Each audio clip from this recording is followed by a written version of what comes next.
Welcome to Storytellers, the podcast where we hear the tales and journeys of inspiring members and supporters of NSA Houston. I'm your host, Beth Nas, and here everyone has a unique story. So let's get nice and cozy as we spotlight our next storyteller.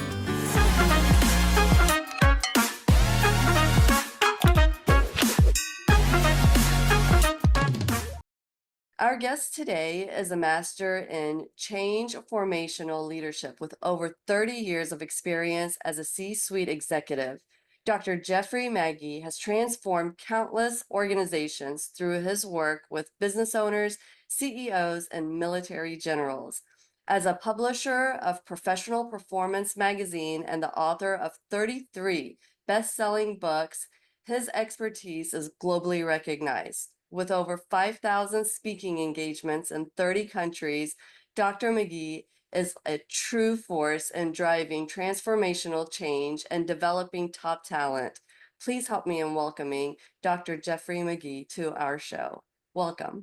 Thank you very much. Good day. I'm excited to share with you. Appreciate your time. And hey, our listeners should know you yourself, Beth, are a just absolute powerhouse as a successful business entrepreneur as well. So don't just look at the guests. Thank you for letting me be your guest. But as viewers, you need to also make sure you're becoming a student of Beth's practices. And this is not a paid advertisement. Nope, it is not. Well, I appreciate that with all genuineness, and thank you. We've actually been chatting a little bit before we got into this, and you are just a powerhouse, and I'm thrilled to have you as our September 20th speaker for the Houston chapter of the National Speakers Association. And so let's just dive in. Tell me a little bit about your background. Who are you? What have you done? How did you get here? Just kind of give me a little history. Yeah, and that's a great question, Beth. Let me pause and dissect the question for our viewers, especially within the National Speakers Association. If you're an individual that is either looking to make your living or you are making your living from your own intellectual property, what I found is a lot of times people jump over a little bit of their resume because they devalue it or they don't think it has, in essence, meaning to someone else. Or maybe our ego gets in the way and they don't want someone to know they actually had a job in their life for some reason. And visiting with people, I started realizing that, hey, you have a phenomenal resume. One CPAE, as an example, had spent time in grief counseling, crisis management, if you will. And their business had imploded. And I posed a question to him. I said, so don't you think here in COVID, there's some crisis and grief and stress and trauma going on? Boom, light bulb went on. It's like, oh my gosh. And they've completely retooled their keynotes. And they actually are doing a lot of training today on that exact topic with teams and et cetera. So I think it's important when someone says, tell me a little bit about your background, that we really listen. And it's not a comparison of I'm better than you or I did that, but listen and see what someone may share that maybe we're in essence not recognizing as a part of our own life resume that we can be drawing upon. So I was raised in an environment where you had activities you just did. It wasn't chores. It wasn't like, woe is me, I have to do this crap before I can go play. It just was a life cycle. And then in high school, we lost our farm and moved into Colorado Springs, where I was raised in that area. And I started realizing, wait a minute, some of my playmates, their life experiences from 0 to 13, 14, 15 was different than mine. And it's not a right, wrong, good, bad, but getting up and actually playing Hot Wheels in a pile of dirt out by the pig barn when you're a little child is fun. And then as adults, you reflect back and go, is that really a pile of dirt, or might that have been a pile of something else? So from there, I got involved in journalism in high school. And that's important to go way back to understand Jeffrey today. And my fascination was interviewing people that I perceived to be successful. And as I interviewed people that I perceived to be successful, it was always fascinating to ask the questions as to what drove them. What was their drivers? Today, we may call that passion. Why did they do that? We may call that diligence, discipline, work ethic. Why was that something exciting to them? Drivers, psychology. And then from that, I ended up getting a scholarship to go to college and a cross-country scholarship to go run, because I was pretty doggone good back in the day in high school. Not today, but back then.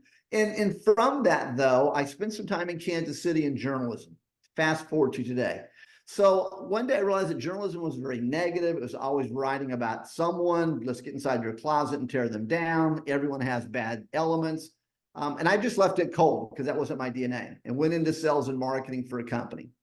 So those experiences, and so I'm taking a little bit of extra time to answer that question. Tell me more about you as I set up for our viewers and listeners. You've got to go back and really look at your own resume to understand what your message is today and how you can help customers, whether it's going to be a keynote, whether it's going to be training programs or any other deliverable, coaching, consulting, advisory work, online deliverables, etc. And one thing that really started to resonate was I was in a pathway where my life was really dependent upon someone else.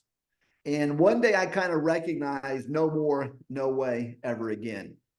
So again, our resume will answer a lot of the questions we need in NSA.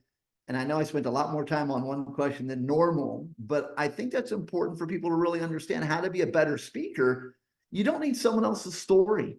You don't need someone else's resume. You need yours. And quite frankly, if you don't have one, maybe not the right business for you to be in.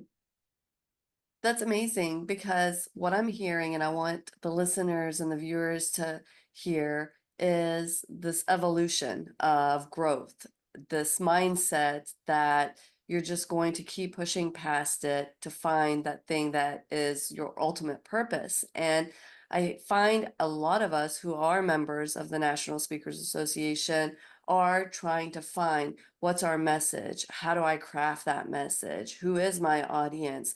And so tell me, why NSA? Why did you even choose NSA? How did you get started? And a little bit more about your journey through NSA.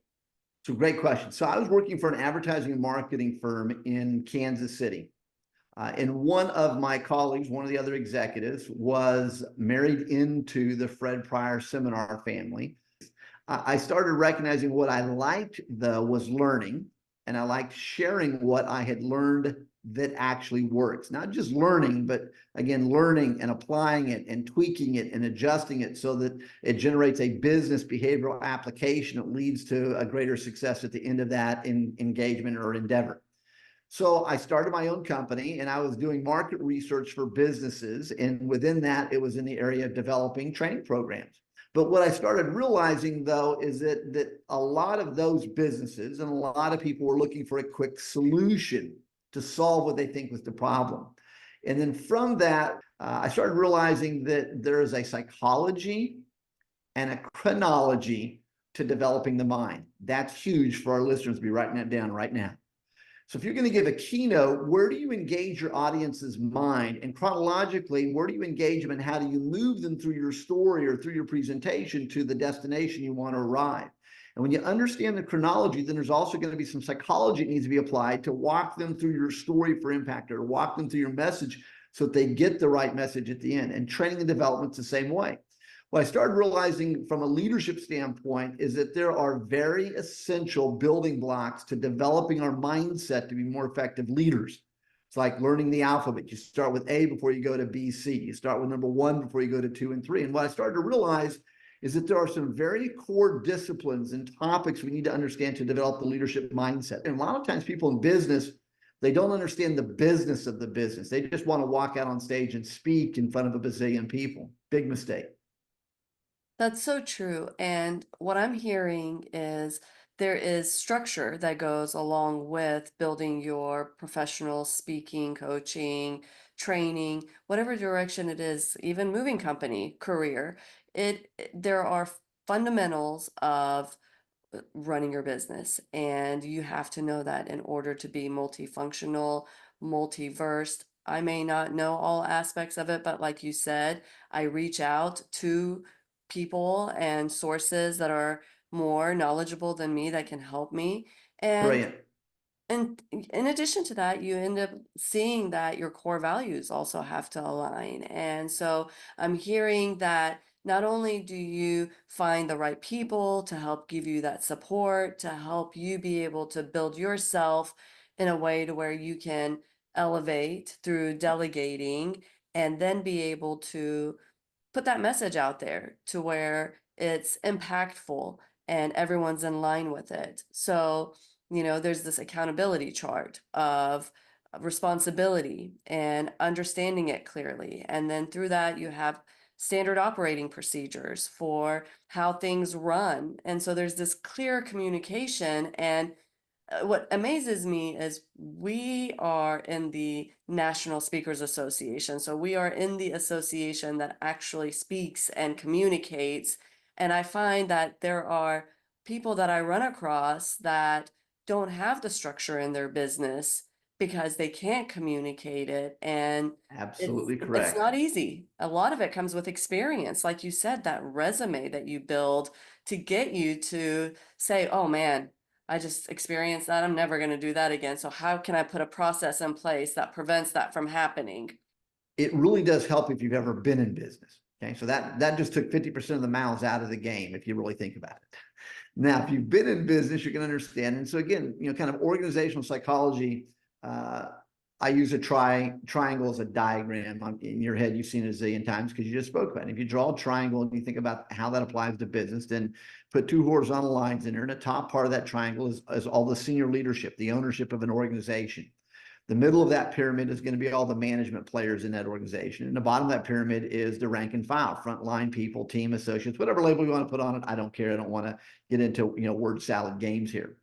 But then once you understand that that's the structure, then you come back up and say, okay, so what are the responsibilities and accountability of each of those three? Well, the top of that pyramid where the business owner is, or the C-suite is, the key senior leadership team.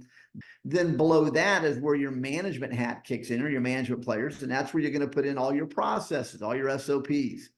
And then the bottom of that pyramid is going to be all your procedures are, the behaviors, the actions. So in a one person business, you have to understand that, because what you just said is, once you say that, oh my, I don't want to have that problem again, let's create an SOP, a process. When you said that, some of our viewers might have just quickly not even paid attention. And that's a huge F on your exam today.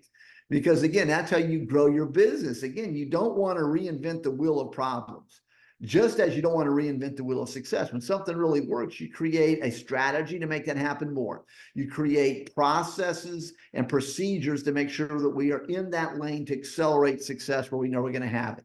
And likewise, whenever there's a problem, that has to go back and be examined. It's okay, what were the conditions that created that? Where was people's mindsets or not when that happened? And how do we create, in essence, a checklist, a safety list, an SOP, a compliance, a process, so we don't have those issues again? I mean, I just moved from Las Vegas.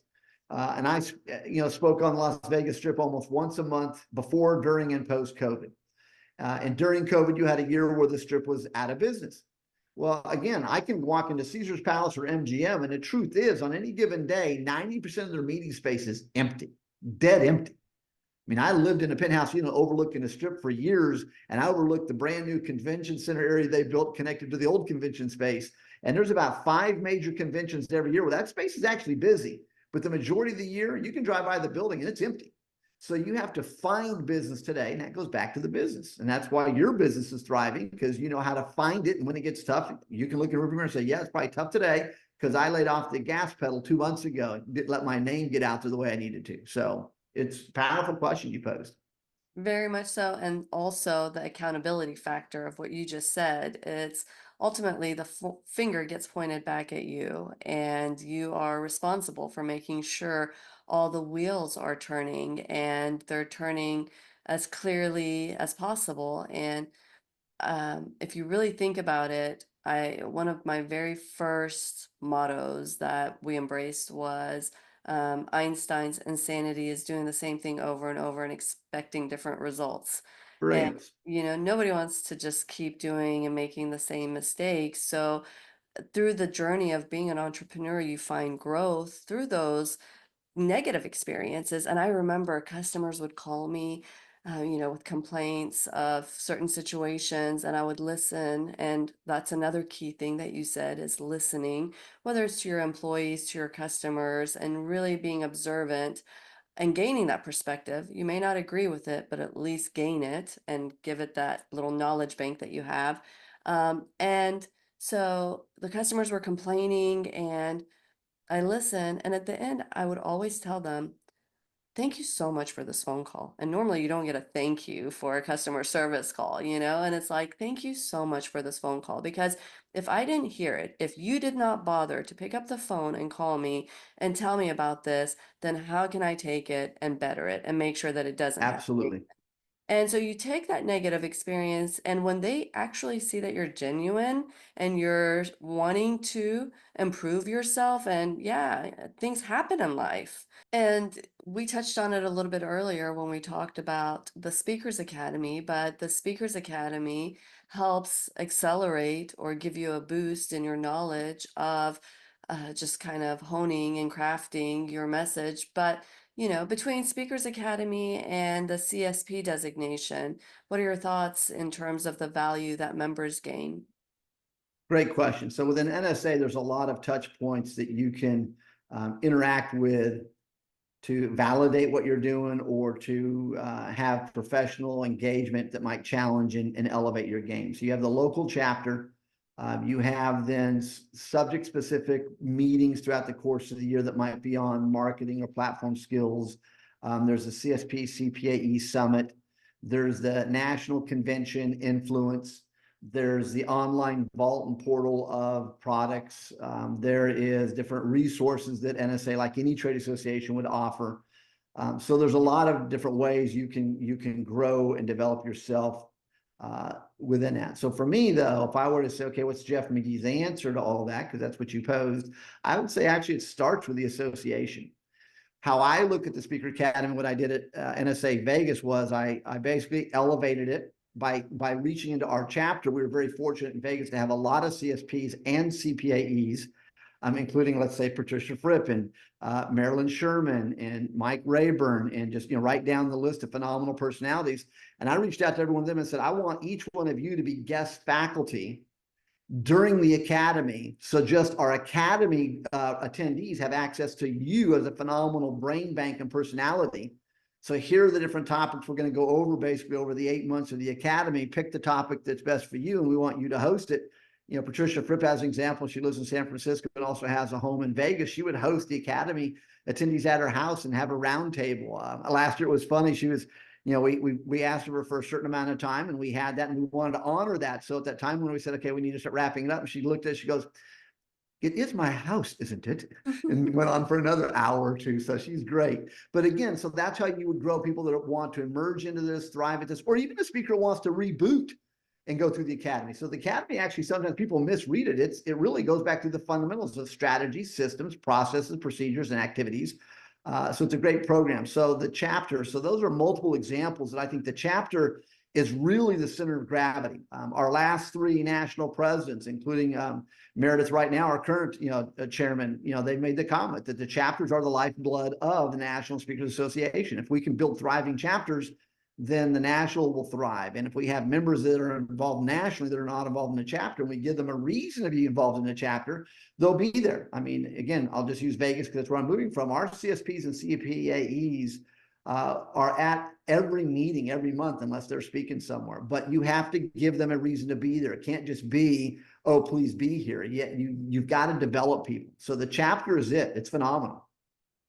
I love it. And you recently became a member of the Houston chapter, and I'm excited to have you and your involvement. Thank you. Definitely are a powerhouse when it comes to experience and knowledge in the industry. And, every time that you and I have exchanged emails, there's a significant thing that I've always seen in your signature line, and it says, how can I serve you next? And I think that's very indicative of, just your commitment to the association and the drive and passion that you have. But what does that mean to you? Tell me a little bit more about that. So the legacy becomes the word. So again, why that statement? Well, what can I do to assist someone else? Because again, when I'm gone, I'm gone. So one, I mean, it's the books. That's a part of the legacy. How do I memorialize what I've learned in a way that can help someone else? And so those become the books. I mean, my newest book, Valor, up there is a book I wrote with one of the key executives at the Disney Corporation, a retired military senior leader who I, started interacting with over 20 years ago and worked with him when he's in the military. But we wrote a book from a marketing perspective, back to your universe you live in, for military professionals on how to transition out of the military, whether you're transitioning out, retiring, or transitioning out because you're just not staying in. But how do you leverage that military experience to have a phenomenal private sector job waiting for you when you transition? We realize a lot of people have no clue how to leverage that. None at all. They don't know how to speak it, talk it, market it, live it, anything. So we took the word valor, VALOR, because that plays to a lot of people's DNA, but especially military professionals. And we took those letters and turned it into basically a 5-step model of how to market yourself moving forward. So each letter stands for something. But again, so I use that as an example. It's about legacy. How do you help someone? Again, we were not put here to just be takers. Yeah, you can go to some basic, survival of the fittest. We do need some sort of life nurturement each day to make sure we can wake up tomorrow. But aside from that, it should be, what are we doing to plus somebody else? What do we do to help someone else? So that statement is genuine. It is sincere. It is, again, leaving someone with a positive thought that, hey, I may not be able to help you in 10 ways, but maybe number 11 I can. And if number 11 is what you need, hey, reach out to me. Yes, very much so. We are, and it sometimes seems in a society of consumership instead of contributions. And, you want to leave a legacy of what you've contributed and the value that you've added. And, before the interview, I told you the 2 questions that were posed. What are your core values and what is your passion? And these are essentially what drive you through that journey, that path of building your resume. And you are trying to find yourself along the way. And I think when you say you get to that point of that dash, it's like this aha moment, to where you're like, oh, okay, I see the big picture now.